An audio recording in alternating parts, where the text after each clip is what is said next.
I've just arrived inside Emma Telford's amazing, huge studio. So if this is the first time you're watching this YouTube video, great. You're gonna learn a lot more about this big restoration project, I should say, around the peacock tapestry. But there's a previous video where I've traveled here for the first time and I was helping to clean the tapestry, and it was filthy, Emma, wasn't it? But it wasn't as dirty as we thought it was going to be. It wasn't the worst you've seen, right? No, but it came up well, and the handle of it is much better now. So you saw it when you left. It was still in the bath, I think. It was still in the bath, yeah. It dry. No. And the results. So yeah, the handle of it is much better. Okay. So that's nicer to work on as well. Okay, good. Yeah. This is the big reveal. Looks totally different. So this frame is where you're doing the work. Is that right? Yes. So I'm sitting here and I'm working, going from one side of the tapestry to the other because that's the direction of the warp. I see. Okay. You can see the warp. This is the warp here.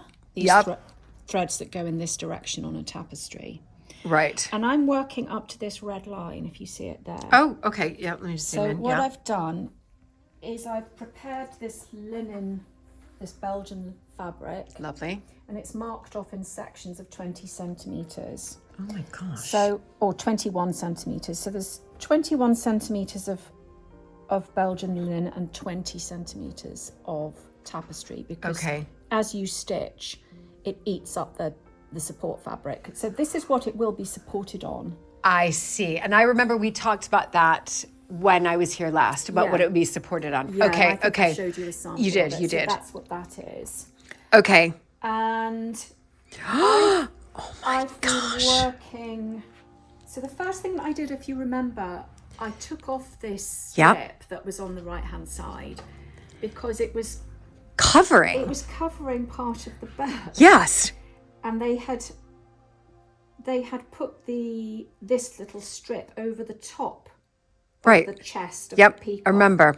So I've taken that off and adjusted it, and that's the remains of my stitching there, which all of this red will be of course eventually. So then I've stitched that down. Oh my gosh, wow.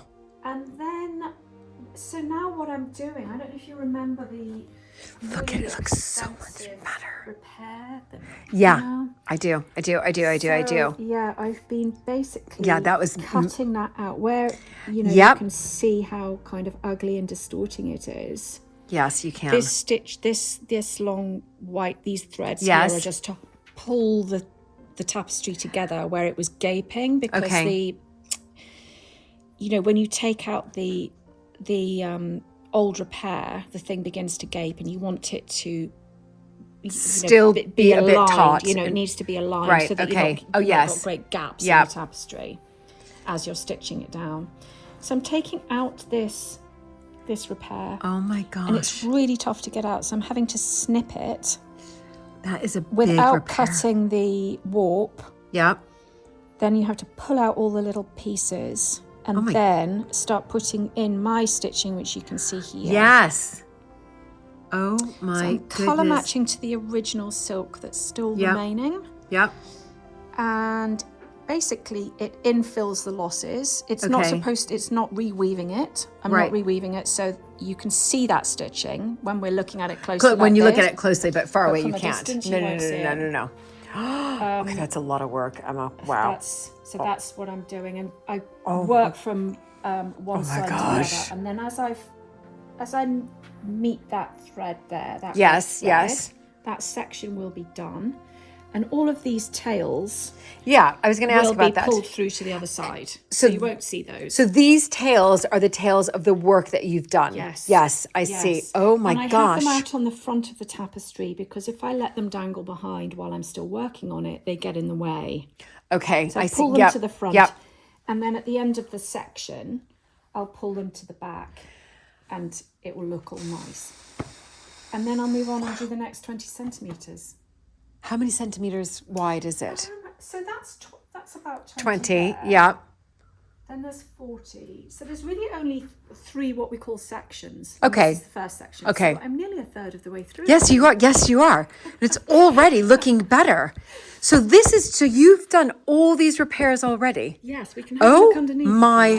That is a lot of, that's quite why. a lot in here, around in this lower pool. Look how much better that looks.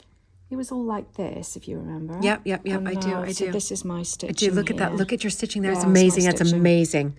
There's quite a lot in the bird. Gosh, Started amazing. on the bird. There's still quite a lot to do on the peacock. Right. And I haven't yet. Oh God, yeah. The tail, the feathers. Yeah. Wow. So that's mostly for the next section. Okay.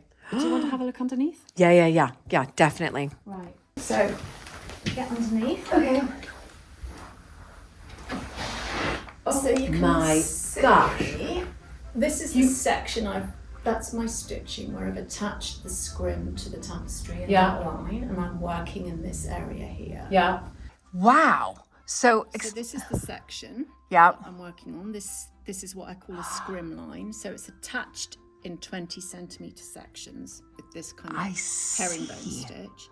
And you can see the bag that I'm working with. Yep. Because as you stitch, you use up the support fabric. Okay. You don't want it to be constricting the tapestry. You right. want to have an excess in the support fabric. Okay. And then you can see all the stitching that I've done. Look at how you've done. Okay, this is going to give you guys an idea of how much stitching Emma has done. Look at this. Like that. So that's the peacock. That's the back of the peacock. Right. There. That is unbelievable. Okay, unbelievable. So you can't see you don't know. No. That's there when you look at the front. And there's more. All that stitching. Oh my gosh. And I can see here, you're up. I'm up to here. Yeah, you can see that. And I've still got this bit big, to work. That's that big one that we were just looking at, wasn't it? This is so much work. Oh, but it's still fun, right? Well, I enjoy it. It's not for everybody. Right. Both my kids think, it's so boring. How can you stand to do it? But it's just what you're into. Yeah, isn't it? Exactly. It's your passion, and it's very satisfying. It must be, because I'm not doing it, and I'm very satisfied seeing it, but I don't have to. This is a tremendous amount of work. Wow. Yeah, it's a lot. Okay, it's so much. It already looks better. Yeah. So, I mean, because I can see where, obviously here in particular, and here you've gone up here. That's right. Yeah. So I'm gradually working Get up, stages. And when you at the end, obviously, I'm documenting it with photographically. So Okay. I've got my photographs that I Great. took before I started any work on it, and then we can compare. Yeah. Oh, I'm glad you did that.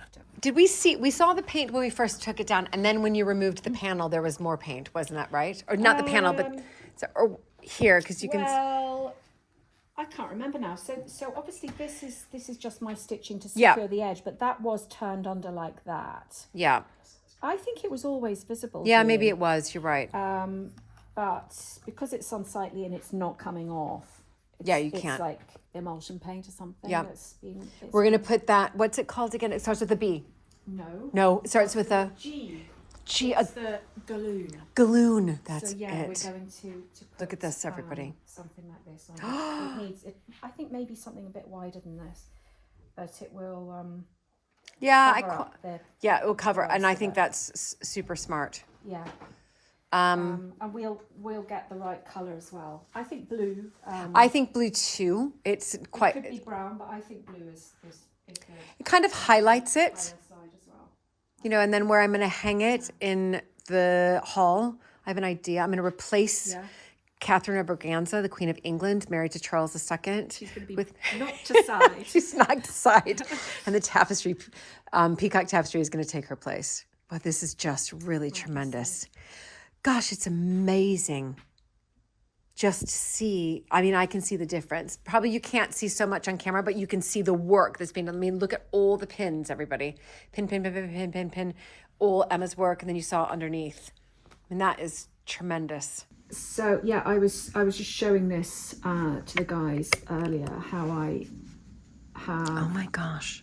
I'm going across and putting this stitching in, which is a kind of couching technique for those who are embroiderers. It's the warp thread is lying in this direction, and I'm securing it down, the bare warp where I've taken out the old repair.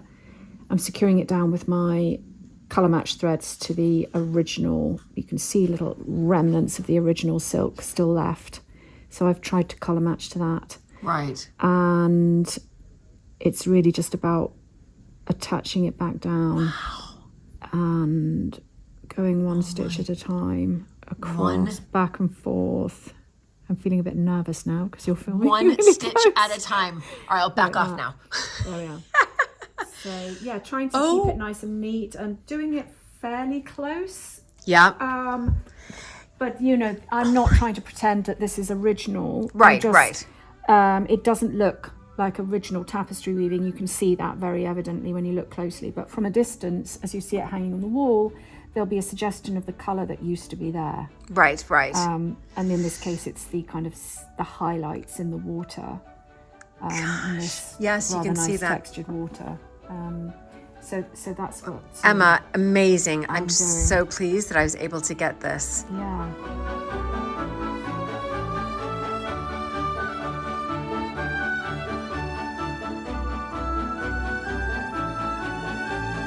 Why is this one such a challenge? And then why is it your most fun? So the challenge is really because of the repairs that it's had.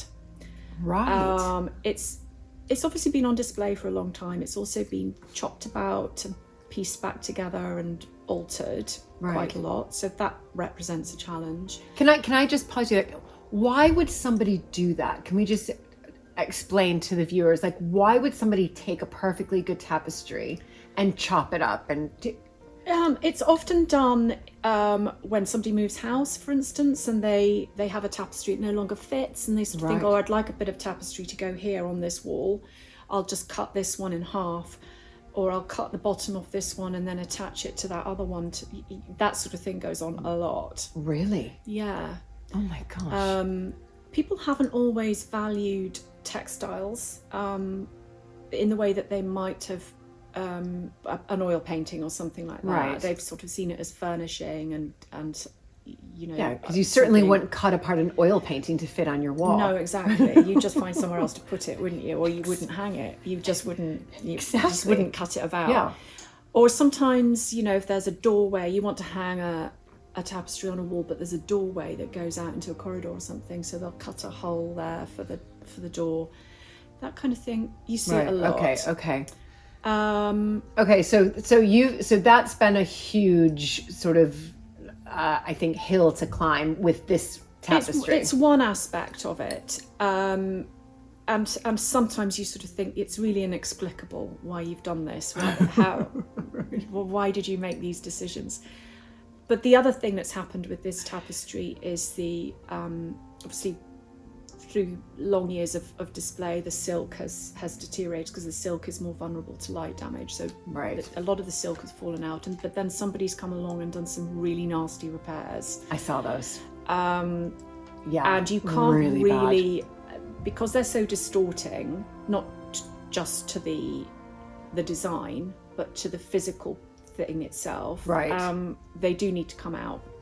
So you're taking out those amendments, if you like, that somebody stitched in really badly, which we've looked at before. Yeah, we looked at them together. Okay. So those are coming out gradually as I'm working. Right. Wow. Because you can't really, I can't do my job if those repairs are still there. Sometimes you get old repairs that you can kind of work through because they don't distort the tapestry, the woven structure. That they might not look great, but they're not distorting, and so I might leave them and try and disguise them a bit, but I won't necessarily cut them out.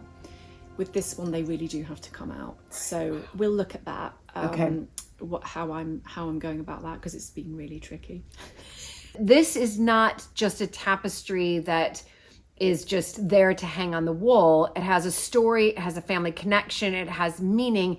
And I think it has even now more value, as far as, I'm not saying monetary value, but I'm saying emotional value, because it's one thing to raise funds and just go out and buy a new tapestry. Like, where's the meaning behind that? It's another thing to raise funds for a tapestry that's been in the family for 300 years, and, you know, making sure that this whole story would have never been told if I had just gone out and be like, yeah, I'm just going to buy a new tapestry and that's it. Like, this has been an amazing journey. And I think that's what's so wonderful about where we are today, is that this journey is being documented here on the channel, but also through the people who have really, you know, put wonderful donations towards something that means something special to our family, that then can be on public display. Then when we have our house tours, all of a sudden the tour guides would be like, and this tapestry is super special because here's the story around it, right? Like, that's priceless.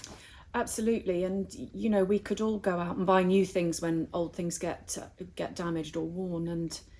And that, you know, it's a shame that, because it's not the original thing that was there. It's not the piece that has that association with the house or with the family. Right. It's a replacement. And that's not really what we're doing here, is it? No. We're trying to keep the original as far as possible and look after it. Yeah. Quickly talk to you about the Tapestry and Textile Retreat. So the May 2026 one sold out in 48 hours. We then opened up one in September. It's like from a Tuesday to a Friday, I think. So it's during the week, but which is fine, because the May one, there's 12 of you. And I think all of you, apart from 2, are coming over from the US. So I think a lot of people are doing like trips to Cotswolds or London on either side or whatever. And Dorset, I hope, as well.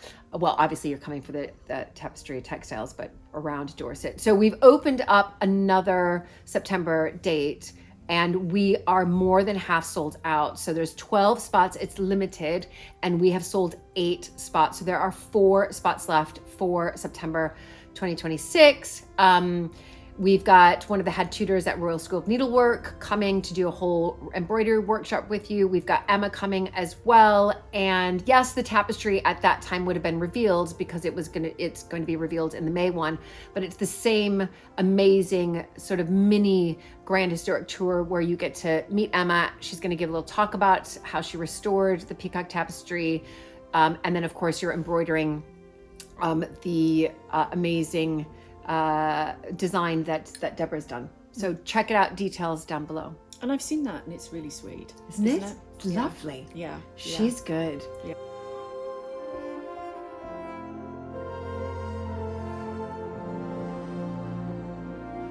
Thank you all so much, because you all have been instrumental in the fundraising that we did for the first tapestry, which is the peacock tapestry, which is now in the very capable hands of Emma Telford. Now, I don't know if you guys know this, but there wasn't really any good place for me to store the tapestries. Like, I know that everybody thinks like Mapperton's big, like you can find another room. They're actually, all rooms are taken. Every single room is taken. And these tapestries that I rolled up are so long that the only place I could store them was underneath the bed and the chaise longue here in the great chamber, which is open to the public. So sometimes I laugh, because I'm like, oh my gosh, people are coming in here. I wonder if like bits of tapestry is going to be hanging out underneath the bed.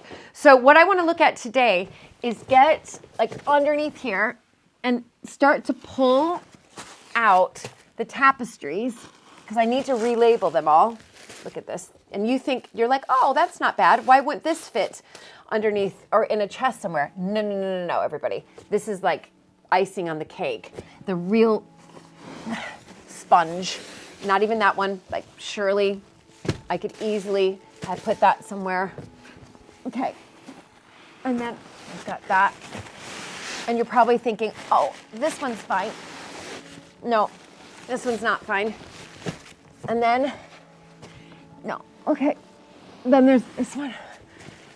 hold on. And then, just 1 second. Just 1 second. Okay. The one I want to get out is, of course, the one that's really difficult. So just 1 second. I'm going to go under here. Get it. Okay. Second.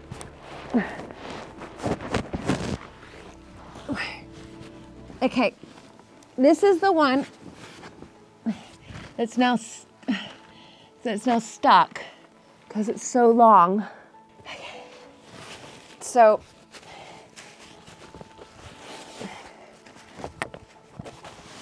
it's the gift, everybody, that keeps on giving. 1 second. All right. 1 second. We're not done yet.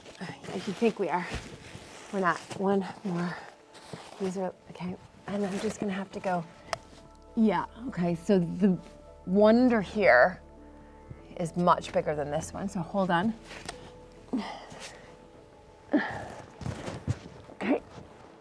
So this one under here is the one that was hanging in the dining room, and it has like all the information attached to it that I actually like need to see in order to, but I need to figure out what tapestry is going to be restored next. So I'm going to have to move these over here. Okay, they're all okay because they're protected by acid-free paper, and this is called like Tyvek.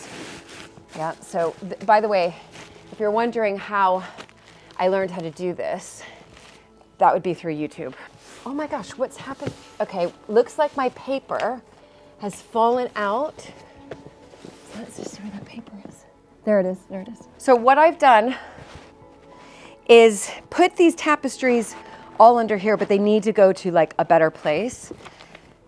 But if anybody were to ever pull these tapestries out like I did, it would say here, removed from the dining room. That's that big one I just got out. January 2025, see conservation report for more details and costs to repair. And then I signed my name, Julie Montague. So like the next person 100 years from now, if these don't get restored by then, would be able to work it out that I've done it. So we've got this whole tapestry report here from Emma Telford. Now this one, as everybody knows, let's just get very excited here. Where is it? Hold on. Is that it? Wait, that's detail. It is, it's coming. Here we go. The peacock tapestry, you guys have been amazing. We, in under 3 months, I should say, we raised $25,000 to completely repair and restore this tapestry, which will be probably hung in the Great Hall. And so many of you have donated and your names will be on a plaque, but we also have, of course, the embroidery kit to say thank you, the peacock embroidery kit that was done by the Royal School of Needlework. So, and there's like postcards coming. There will be limited edition prints once it's all restored. So the question is, and this is what I want you guys to vote down below or comment down below, what tapestry should I do next? Now, I have a preference. So without unrolling these all out, I can kind of show you through the pictures. This is the one that I want to do, but okay.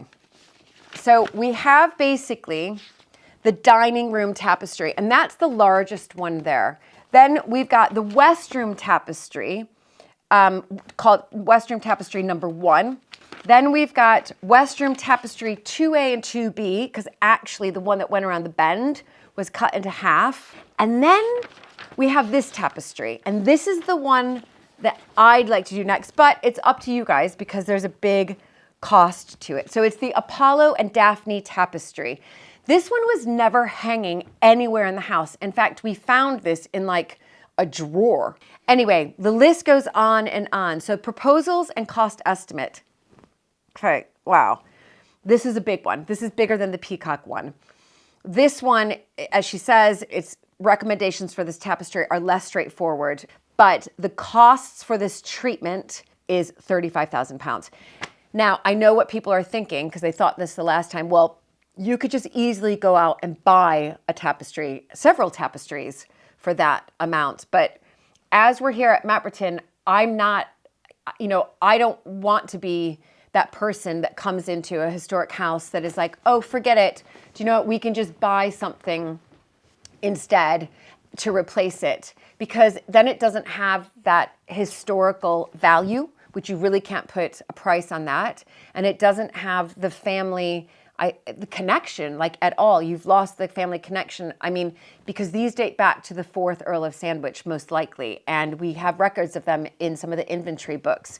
So, and there was a reason that these were kept, because they are important, but they just haven't been looked after for 300 years. So anyway, I'm quite biased. Sorry about that, everybody. But is it realistic? We raised $25,000 for the peacock tapestry. You guys are awesome. In under 3 months. I wouldn't start this project until we get the peacock tapestry back and we see it and we all like unveil it together and we celebrate it.